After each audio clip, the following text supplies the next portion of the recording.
Hey guys, what's up? So ito po ang inyong pambansang batang kalye ng Pilipinas at kayo po nanonood sa aking YouTube channel, ang pambansang batang kalye at Win TV Vlog. So kagabi nga po ay nanalo ang San Miguel Beermen kontra sa Barangay Ginebra sa score na 193 at para tapusin ang semifinal round sa Philippine Cup. So yun nga, marami po nanghihinayang sa heroic ni LA Tenorio ng game number 6 dahil nga napunuan niya yung bench scoring ng Barangay Ginebra, including yung winning 3-point shot, at sabi nga po ni LA Tenorio ay mababaliwala yung kanyang heroic ng game 6 kung hindi naman mananalo ng ang Ginebra sa game number 7. So of course bit-bit ng Ginebra ang momentum sa game number 7 at maganda naman ang pasimulan ng Barangay Ginebra. Aga silang nag-set ng tempo ng laro. So pumapasok yung 3-point shot, maganda yung depensa, at higit sa lahat maganda rin yung ball movement. So kaya nakapagtalas agad sila ng kalamangan. Pero ang tanong, bakit nga natalo ang Barangay Ginebra? So may mga sinet po tayong pointers for Ginebra na kapag na-overcome nila ay malaki talaga ang chance nilang manalo ng game number 7 over San Miguel. So, una nga pong nakita natin yung averages na magkabilang koponan patungkol po sa bench scoring. So, ang average nga po ng San Miguel ay sa bench scoring is 42.8 points per game, and sa Ginebra is 29.5 points per game lang. So, sa ganyang department ay X na agad ng Barangay Ginebra kasi nga yung bench scoring ng San Miguel nung game number 7 ay 47 points. So nilampasan nila yung average nila kumpara nga lang sa 16 ng Barangay Ginebra. So mas bumaba po yung production ng bench ng Ginebra. So yung 16 na yan sa Ginebra ay galing pa kay RJ Abarrientos. Ibig sabihin wala talagang naitulong ibang bench players ng Ginebra. So the last time nung game number 6, yung 11 points ni LA Tenorio, yun yung malaking contribution sa bench. Kaya medyo nakadikit ang Ginebra doon. So 32 against 29 ng Ginebra. So yun yung naging bench scoring. So samantalang ang San Miguel, bukod kina Trollano, kay Jericho Cruz, kay Mautaw Tua, malaking bagay talaga yung i-contribute ng isang Chris Ross, yung pagiging veterano ni Chris Ross. Nagtala siya ng 17 points, 3 rebounds, 7 assists, 4 steals, at higit sa lahat yung defense at saka yung leadership niya. Si Chris Ross po kasi is, nung fourth quarter, parang yung defense niya yung namutawi. Imagine yung 4 steals niya, yun yung parang naghahabol ang Ginebra, tapos hindi siya makakonvert kasi nga i-steal ni Chris Ross. So parang kahit saan siya pumunta ay doon pumupunta yung bola, yung pasa. So pangalawa nga po ay nakita natin yung assist factor. So kalimitan nga po ay pinaghaharian niya ng Barangay Ginebra all throughout the conference, even a year.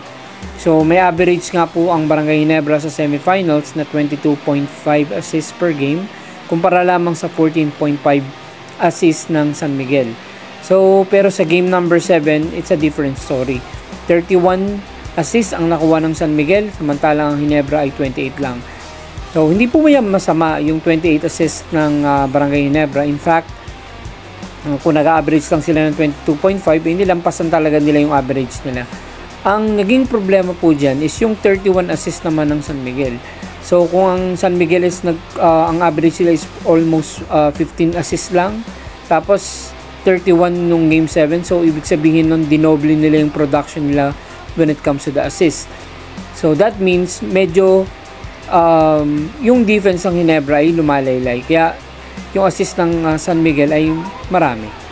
So pangatlo, yung offensive rebounds. So Ginebra averaging 16.5 offensive rebounds kumpara sa 18.5 rebounds naman ng San Miguel. So may 2 rebounds na lamang ang San Miguel over Ginebra, pero yung San Miguel nung game number 7 got 24 rebounds kumpara lang sa 6 ng Barangay Ginebra. So sobrang baba po niyan. So of course dahil yan kay Junmar Fajardo. So yung 11 offensive rebounds si Junmar, sobrang aggressive ng San Miguel sa pagkuha ng another possession. So nagsiresulta yan ng 22 second chance points din para sa San Miguel kumpara lamang sa 2 second chance points ng Barangay Ginebra. So SMB also converted 42 conversion out of 91 shots. So kumpara sa 34 out of 68. So imagine yung disparity ng tira, 23 ang nilamang ng San Miguel. So the more na mas maraming tira, the more na mas maraming chance na pumasok yung kanilang attempt. And dito mo makikita kung saan talaga nagkulang ang Ginebra. So at dyan natin mamimiss yung isang Christian Standhardinger. So bukod po sa bench scoring, ang kulang talaga ng Ginebra is legitimate center. So alam naman po natin yan even before. So kaya nga namayagpag ng scoring si Ronde Hollis Jefferson nung kalaban ng Ginebra ang TNT dahil nga kulang tayo sa big man. So yung big man, yung legitimate center na pupuno sa rebounding, sa defense, sa mga front line at sa inside scoring. Kasi nga nung game 7, ang points ng San Miguel ng points in the paint is 66 kumpara po sa 24 lang ng Ginebra. So sobrang baba po. So lamang ang Ginebra sa perimeter shooting with 59 against 24 ng San Miguel kasi most of the time tumitira talaga ang Ginebra sa labas. Doon sila talaga humahanap ng points kasi hindi nila ma-break yung inside scoring lalo na kung ang kalaban ay San Miguel. So ang basketball kasi is dapat high percentage shot para mas malaki yung chance na manalo. And kapag yun nga, paano kapag hindi pumapasok yung 3-point shot nga? So basically sira na yung offense ng Barangay Ginebra. So luckily nga hindi pumapasok yung offense o yung 3-point shot ng San Miguel, which is yun yung isa sa main arsenal ng San Miguel. So SMB converted only 6 out of 24 kumpara sa 13 out of 24 ng Ginebra. So malaki yung na-convert ng Ginebra sa 3 points. Pero kung pumasok yung tira ng San Miguel, mas delikado kasi kung titingnan po natin is SMB averaging 33.3% while Ginebra is only averaging 30.2%. Well, tapos na yung game 7 at dahil nga sa mga nakakita nating areas of improvements, ang tanong natin is this will serve as a wake-up call for Barangay Ginebra or mananatili pa rin sila sa same lineup? So yun ang dapat nating abangan kung magkakaroon ba ng changes sa lineup ng Barangay Ginebra. So I guess nakita naman nila kung gaano kahirap banggain ang lalo may mga big man ang bawat koponan. So syempre magbabakasyon muna ang Ginebra. So si Coach Tim Cone malamang magpo-focus muna siya sa Gilas.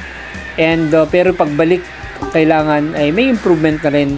Hindi lamang sa mga plays kundi sa lineup ng Barangay Ginebra. At the same time, huwag muna sila mag-focus sa pagkuha ng mga wing or mga guard. Siguro para sa akin ang kanilang pagpukusan is kung paano sila makakakuha ng legitimate center. So if possible, kung makakapag-deal pa rin sila to bring back Christian Standhardinger, it would be better to bring back si Stan or even get si Greg Slaughter kasi before naman nahihirapan din si Junmar Fajardo sa defense si Greg Slaughter kasi 7-footer nga si Greg Slaughter or try to work out para makuha nila yung first round pick sa Zamboanga Valientes na yung bagong team sa PBA para kumbaga makakuha sila ng legitimate center. So I believe maraming mga malalaki ngayong draft na to including si Quintin Millora Brown. So ito yung UP center na talagang mahaba yung wing na talagang shot blocker din at feeling ko makakatulong din sa frontline ng Ginebra kung siya yung mapupunta dito. So isa yun sa mga sa nakikita natin na po pwedeng maging legitimate center ng Barangay Ginebra. Pero of course dadaan pa rin yan sa matinding trade.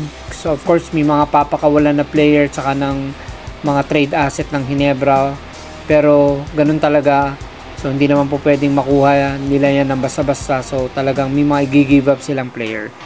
So, ganun pa man, ay let's move on at sa atin naman, manalo, matalo is Ginebra pa rin tayo. So, kaya kailangan ay keep on supporting Barangay Ginebra. So, hindi ito yung pagtatapos ng kanilang hindi naman ito yung katapusan eh. So, ito pa rin yung kailangan natin, isuportahan pa rin natin yung ating pambansang koponan. So again, ito po ulit ang inyong pambansang Batang Kalye ng Pilipinas. Kayo po ay nanonood sa aking vlog sa YouTube. Please follow me also on Facebook at Instagram. So yun lang muna for today's video. Maraming salamat. Mabuhay kayong lahat. Peace.